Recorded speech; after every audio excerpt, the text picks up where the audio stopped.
Bears are going to face the Packers, and I like both the offenses. This is the most one-sided great rivalry in sports. Think about this. The last 20 times Duke and Carolina have met in basketball, it's 10-10. The last 10 times the Buckeyes and the Wolverines have met in football, it's 6-4 Ohio State. The last 10 times Texas, Oklahoma play in football, it's 6-4 Sooners. The last 30 times the Bears and Packers have played, it's 26-4 Green Bay. If this was a fight, they'd have called it like 2 decades ago. Why? And my belief isn't just that Green Bay drafts good quarterbacks. The reason they do draft good quarterbacks and they draft ahead, Green Bay gets out of dysfunction very quickly. And everybody in the NFL has dysfunction and injuries. Everybody. Green Bay, McCarthy and Aaron Rodgers started getting prickly, moved off it.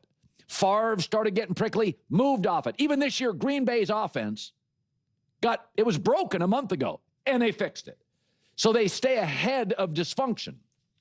And Chicago doesn't. And so much of life and so much of sports is not turning a bad day into a bad week, is not turning one bad loss into a 4-game losing streak. I saw a story this week where Matt Stafford came out and he said, I'm really good at getting over bad games. And I was thinking about Tom Brady when he went to Tampa. He had back-to-back games before the bye where his passer rating was in the 70s, and they were lost as a franchise. And then they had a bye, and Tom Brady, I think, went 8-0 and won a Super Bowl from that point forward. Don't let a bad day become a bad week or month as a human being. And so, in fact, in golf, they call it bounce back. What do you do after a bogey on the tour? The best guy is Scottie Scheffler. Scottie Scheffler, 36% of the time after a bogey, next hole has a birdie. You got to forget losses, bad series, bad plays, bad days at work. Get over it. Just move on. You got to be resilient.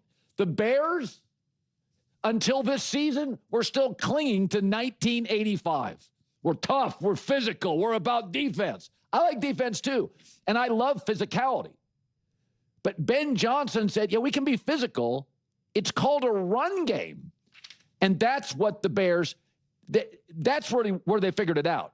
Chicago loves physicality. Pittsburgh, Chicago, they love defense. They love violent football. Chicago is in their run game. It's a great run game.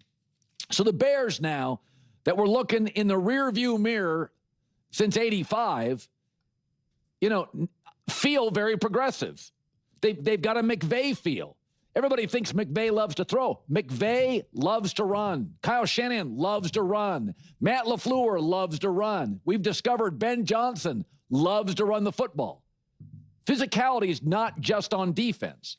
And so, if you look at the Bears' offensive improvement from last year to this year, they're averaging 8 more a game, almost 100 yards more.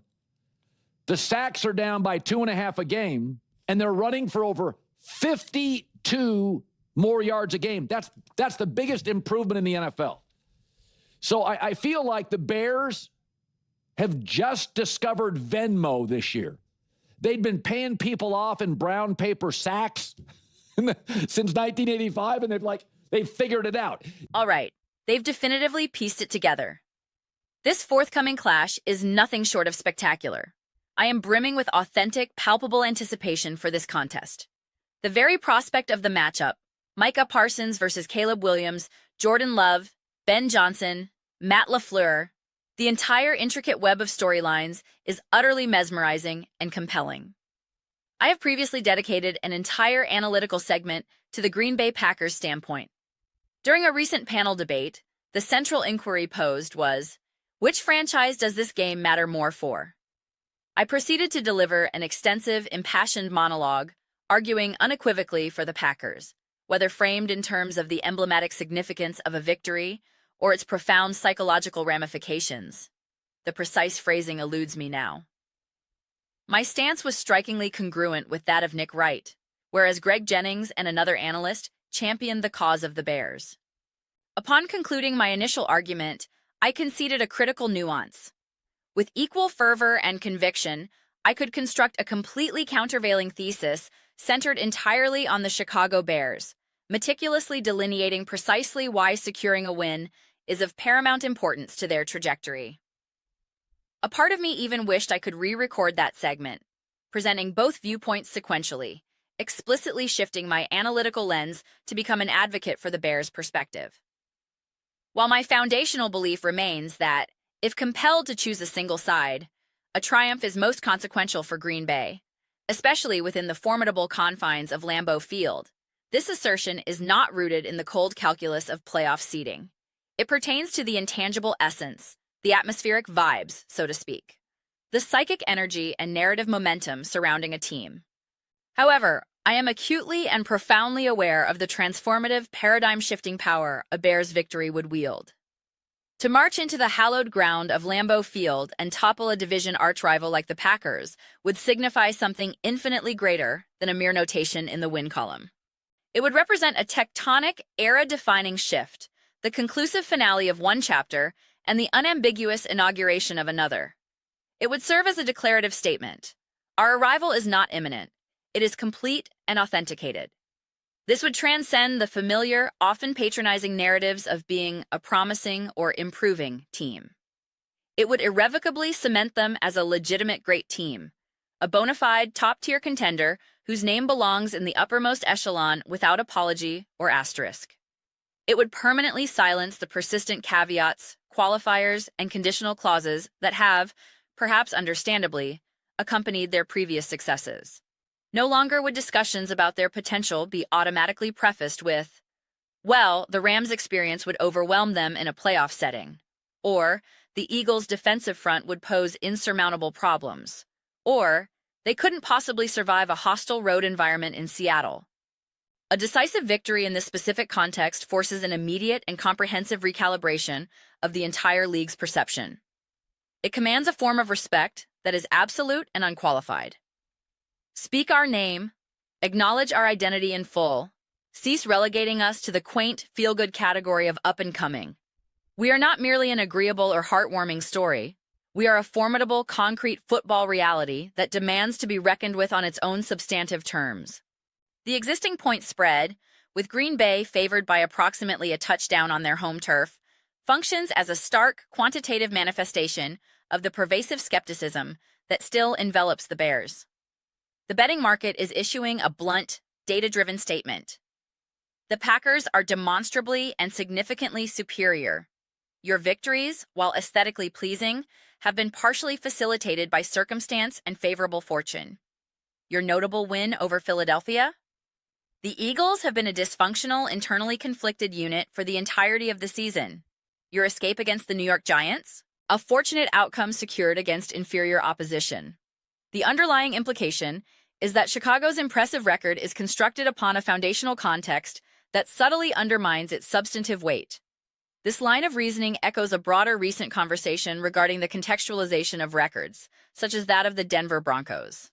The essential distinction lies in differentiating between healthy skepticism and definitive doubt. Skepticism represents a prudent, neutral position of withholding final judgment, essentially stating, I require further, more robust evidence before fully anointing this team as elite. Doubt, in contrast, constitutes a more conclusive stance of active disbelief, asserting, this team's proficiency is not remotely equivalent to what their win-loss record superficially suggests. The current betting line does not merely reflect cautious skepticism, it broadcasts a loud, unequivocal signal of doubt. It asserts with financial conviction that the Bears have not yet ascended to the competitive tier occupied by the Packers. Consequently, a Bears road victory should not be merely logged into the standings as a conventional upset. It must instead function as a forceful, market-correcting statement. It would demonstrate that the contextual framework previously used to diminish or qualify their earlier triumphs is now obsolete, an anachronistic analytical lens that no longer applies to this demonstrably evolved and ascending football team. One can intellectually acknowledge why a degree of skepticism was analytically warranted following narrow, imperfect victories over teams like the Giants or the Vikings. That period of evaluation, however, has conclusively passed. The imperative now is to consciously shed those outdated, preconceived notions and evaluate the present entity on its contemporary merits. This particular matchup provides a rare crystalline clarity, largely devoid of the interpretive murkiness that frequently clouds the analysis of intense divisional contests. If they emerge victorious, or even if they sustain a fiercely competitive seesaw battle that is decided only in the final moments, such a performance should fundamentally and permanently alter the external perception of their ultimate ceiling. A robust, credible showing on this stage means there is no longer a logical or defensible basis to automatically dismiss their playoff viability against established NFC powers like the Rams, Seahawks, or 49ers. The entire league conversation must shift from a speculative if they can compete at the highest level to a practical analysis of how they compete and what specific matchups they can exploit. Even the theoretical notion of them potentially reaching a Super Bowl would cease to be relegated to the realm of fanciful hyperbole and would instead enter the sphere of plausible, discussable scenarios. Crucially, being demonstrably ahead of schedule in a rebuild does not inherently imply structural fragility or a susceptibility to collapse. It can simply signify an accelerated readiness and a precocious maturity that defies conventional timelines. Realistically, when I project the potential flow of this game, I can envision two primary, distinct scenarios. The first is a gritty, physical, trench-based war of attrition.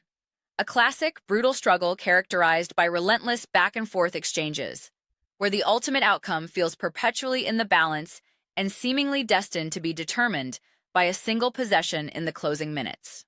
The second scenario, which perhaps feels more probable given the formidable home field advantage, is a convincing, wire-to-wire Packers victory that functions as a stark reality check for the ascending Bears. A clear message that their moment, while undoubtedly approaching, has not yet fully arrived, and that Green Bay's defensive scheme and personnel are capable of decisively disrupting and disassembling Chicago's preferred offensive rhythm.